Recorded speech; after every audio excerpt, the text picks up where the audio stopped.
رمضان کے علاوہ بھی روزے رکھے جائیں۔ از سیدنا حضرت مرزا بشیر الدین محمود احمد خلیفۃ المسیح الثانی۔ بسم اللہ الرحمن الرحیم، نحمدہ و نصلی علی رسولہ الکریم۔ رمضان کے علاوہ بھی روزے رکھے جائیں۔ فرمودہ 26 جولائی 1949 بمقام یارک ہاؤس، کوئٹہ۔ تشہد، تعوذ اور سورہ فاتحہ کی تلاوت کے بعد فرمایا، رمضان کا مہینہ جو خدا تعالیٰ کی بہت بڑی برکات کے حصول کا ایک ذریعہ تھا، آیا اور گزر گیا۔ اس مہینے میں جن لوگوں کو خدا تعالیٰ نے توفیق عطا فرمائی، انہوں نے دعاؤں اور شب بیداری اور نوافل کے ذریعے اس کا قرب حاصل کرنے کی کوشش کی اور اپنے اپنے ظرف کے مطابق خدا تعالیٰ کا فیضان حاصل کیا۔ لیکن میں سمجھتا ہوں کہ ایک بہت بڑا سبق جو رمضان سے ہمیں حاصل ہوتا ہے اور جس کی طرف اس زمانے میں بہت کم توجہ کی جاتی ہے، وہ یہ ہے کہ رمضان ہمیں اس طرف توجہ دلاتا ہے کہ مومن کو اپنی روحانیت کی تکمیل کے لیے دوسرے ایام میں بھی روزے رکھنے چاہیے۔ مگر ہوتا کیا ہے، رمضان آتا ہے تو لوگ روزے رکھنے شروع کر دیتے ہیں، اور بعض دفعہ اتنا تعہد کرتے ہیں کہ مسافر اور مریض بھی روزے رکھتے ہیں، اور یہ کوشش کی جاتی ہے کہ کوئی ایسی توجیہ تلاش کی جائے جس کی وجہ سے باوجود بیمار اور مسافر ہونے کے روزہ رکھ لیا جائے۔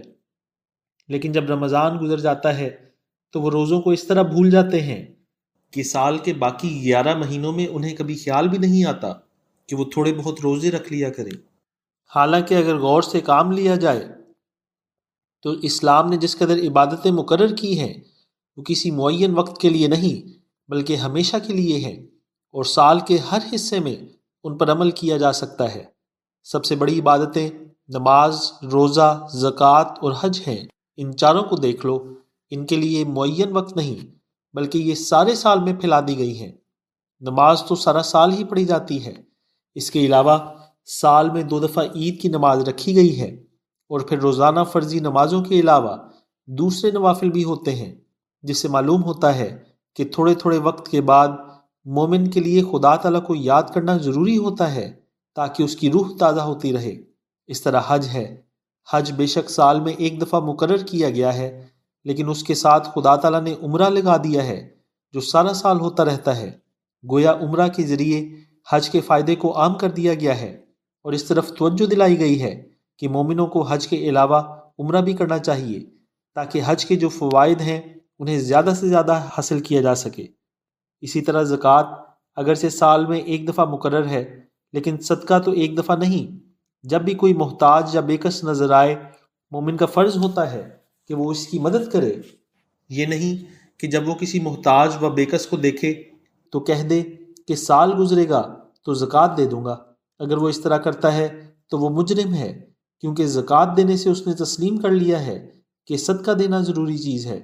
اس کے بعد اگر وہ صدقہ نہیں دیتا، غریبوں اور بے کسوں کی مدد نہیں کرتا، تو وہ اقراری مجرم ہے۔ جب اس نے مان لیا ہے کہ غریب کی مدد کرنا فرض ہے تو پھر وہ اس پر کیوں عمل نہیں کرتا؟ پس گو زکوٰۃ سال میں 1 دفعہ مقرر ہے، مگر صدقے کو جاری کر کے خدا تعالیٰ نے اس کو سارے سال میں پھیلا دیا ہے۔ اسی طرح حج کے مقابلے میں خدا تعالیٰ نے عمرہ رکھ دیا ہے تاکہ اس کے فوائد ہمیشہ حاصل کیے جائیں۔ غرض روزانہ 5 وقت کی نماز کے ساتھ نوافل لگا کر، سال میں 1 دفعہ دی جانے والی زکوٰۃ کے ساتھ صدقہ لگا کر، اور حج کے ساتھ عمرہ لگا کر خدا تعالیٰ نے اس طرف توجہ دلائی ہے کہ ان عبادتوں کے لیے وقت کا معین کرنا صرف بطور مشق کے ہے، اور مومن کو یہ بتانے کے لیے ہے کہ وہ دوسرے اوقات میں بھی ایسا کرتا رہے۔ اسی طرح رمضان بھی یہ بتانے کے لیے آتا ہے کہ سال کے باقی ایام میں بھی روزے رکھا کرو۔ تعین وقت اصلی نہیں بلکہ صرف مومن کو باقی ایام میں ایسا کرنے کی طرف توجہ دلانے کے لیے ہے۔ گویا رمضان کا مہینہ مومن کے لیے روحانی ٹریننگ کا زمانہ ہے، اور اس میں جس غرض کے لیے مشق کرائی جاتی ہے اگر وہ پوری نہ ہو تو پھر اس کا فائدہ ہی کیا؟ سپاہی کو پریڈ گولی چلانا، چوری چھپے لیٹ کر، گھٹنے کے بل بیٹھ کر دشمن پر گولی چلانا اور دوسرے فنون حرب کی اس لیے مشق کرائی جاتی ہے کہ سیکھنے کے بعد وہ وقت آنے پر قوم اور وطن کی خدمت کر سکے اور دشمن کا مقابلہ کرے۔ لیکن اگر ٹریننگ کے بعد وہ یہ کہہ دے کہ اس نے اپنی ذمہ داری کو ادا کر دیا ہے اور وقت آنے پر اپنی قوم اور وطن کی حفاظت کے لیے دشمن سے لڑائی نہ کرے تو اس کی ٹریننگ کا کیا فائدہ؟ غرض رمضان آتا ہی اس لیے ہے کہ وہ مومن کو سال کے دوسرے دنوں میں بھی روزے رکھنے کی عادت ڈالے، جیسے زکوٰۃ کو سال میں گو ایک دفعہ رکھا گیا ہے مگر اس لیے کہ باقی ایام میں صدقہ دینے کی انسان کو عادت ڈالے، اسی طرح حج کو سال میں ایک دفعہ اس لیے مقرر کیا گیا ہے تاکہ قومی اجتماعوں میں لوگوں کو جمع ہونے کی عادت ہو۔ اب اگر کوئی کہتا ہے کہ حج کے بعد کسی میٹنگ، کسی جلسے اور کسی شورا کی ضرورت نہیں، تو اسے کون عقل مند کہے گا؟ ہم اسے یہی کہیں گے کہ حج سال میں ایک دفعہ مقرر کرنے کی حکمت یہی تھی کہ مسلمانوں کو قومی اجتماعوں کی طرف توجہ دلائی جائے۔ اگر کوئی زکوٰۃ دینے کے بعد یہ سمجھتا ہے کہ صدقے کی کیا ضرورت ہے تو ہم اسے کہیں گے کہ زکوٰۃ مقرر ہی اس لیے کی گئی ہے کہ مسلمانوں کو اپنے غریب اور بے کس بھائیوں کی مدد کرنے کی عادت ڈالی جائے۔ غرض یہ سب کام ایسے ہیں جو مومن کو اس فرض کی طرف توجہ دلاتے ہیں جو اس پر عائد کیا گیا ہے۔ صحابہ رضوان اللہ علیہم میں ان کاموں کے لیے ایک خاص تعہد اور جوش پایا جاتا تھا۔ وہ رمضان کے بعد وقتاً فوقتاً نفلی روزے بھی رکھا کرتے تھے، لیکن میں اپنی جماعت کے دوستوں کو دیکھتا ہوں کہ گو وہ زکوٰۃ دینے میں کمزور ہیں، لیکن پھر بھی چندہ دینے اور صدقہ کرنے میں ان میں کچھ نہ کچھ عادت پائی جاتی ہے۔ اس طرح گو ان میں سے بعض نمازوں میں کمزور ہیں، لیکن پھر بھی نوافل کی طرف کچھ نہ کچھ توجہ پائی جاتی ہے۔ حج کی طرف اگرچہ وہ پوری توجہ نہیں دیتے، لیکن قومی اجتماعوں میں حصہ لینے کی ان میں ایک حد تک عادت ہے، مگر روزوں کی طرف بہت کم توجہ پائی جاتی ہے۔ بہت کم ایسے احمدی ہیں جو نفلی روزے رکھنے کے عادی ہیں۔ احادیث میں آتا ہے، حضرت عبداللہ بن عمر فرماتے ہیں، میں نے روزانہ روزہ رکھنا شروع کر دیا۔ رسول کریم صلی اللہ علیہ وآلہ وسلم کو اس کا علم ہوا تو آپ نے فرمایا، روزانہ روزے رکھنا درست نہیں۔ میں نے کہا، یا رسول اللہ، آپ نے بتایا ہے کہ روزے کسر نفسی کے لیے ضروری ہیں، اس لیے میں بھی روزانہ روزے رکھتا ہوں۔ رسول کریم صلی اللہ علیہ وآلہ وسلم نے فرمایا، روزانہ روزے رکھنے کی وجہ سے بجائے اس کے کہ عبادت نفس کو مارے، نفس عبادت کو مار دیتا ہے۔ اگر کوئی شخص روزانہ روزے رکھے گا تو ایک دن ایسا آئے گا جب اس کا نفس کہے گا، مجھ سے ایسی عبادت نہیں کی جاتی، بس اتنی زیادہ عبادتیں بھی درست نہیں، کہ بجائے اس کے کہ عبادت انسانی نفس کو مارے، نفس عبادت کو مار دے۔ حضرت عبداللہ بن عمر فرماتے ہیں، میں نے عرض کیا، یا رسول اللہ، میں مہینے میں ایک روزہ چھوڑ دیا کروں گا۔ آپ نے فرمایا، ایک دن بہت کم ہے۔ میں نے کہا، اچھا 2 دن چھوڑ دیا کروں گا۔ آپ نے فرمایا، 2 دن بھی بہت کم ہے۔ میں نے کہا، اچھا میں 3 دن چھوڑ دیا کروں گا۔ آپ نے فرمایا، یہ بھی بہت کم ہے۔ اگر تم نے روزے رکھنے ہی ہیں تو حضرت داؤد علیہ السلام کے روزے رکھ لو۔ میں نے عرض کیا، یا رسول اللہ، حضرت داؤد علیہ السلام کے روزے کیسے تھے؟ آپ نے فرمایا، وہ ایک دن روزہ رکھ لیا کرتے تھے اور ایک دن چھوڑ دیا کرتے تھے۔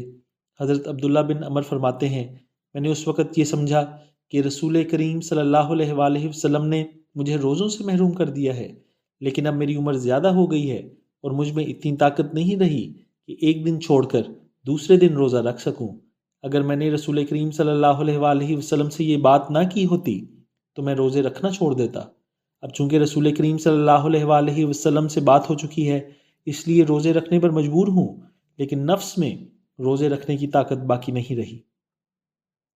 پھر صحابہ رضوان اللہ علیہم میں اس کے متعلق اتنا غلف پایا جاتا تھا کہ ایک دفعہ الہی منشا کے متحد رسول کریم صلی اللہ علیہ وآلہ وسلم نے وصال کے روزے رکھنے شروع کیے، یعنی افطاری کے وقت تھوڑی بہت چیز کھا کر روزہ کھول دیتے، لیکن سحری کے وقت کچھ نہ کھاتے۔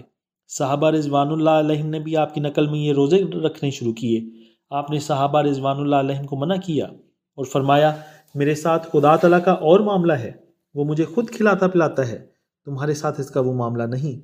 اگر صحابہ رضوان اللہ علیہم میں یہ رنگ پایا جاتا تھا کہ وہ رسول کریم صلی اللہ علیہ وآلہ وسلم کے ہر کام کی نقل کرنے کی کوشش کرتے تھے، لیکن احمدیوں میں یہ بات بہت کم پائی جاتی ہے۔ میں نے احمدیوں میں صرف 5-7 آدمی ایسے دیکھے ہیں جو نفلی روزے رکھنے کے عادی ہیں۔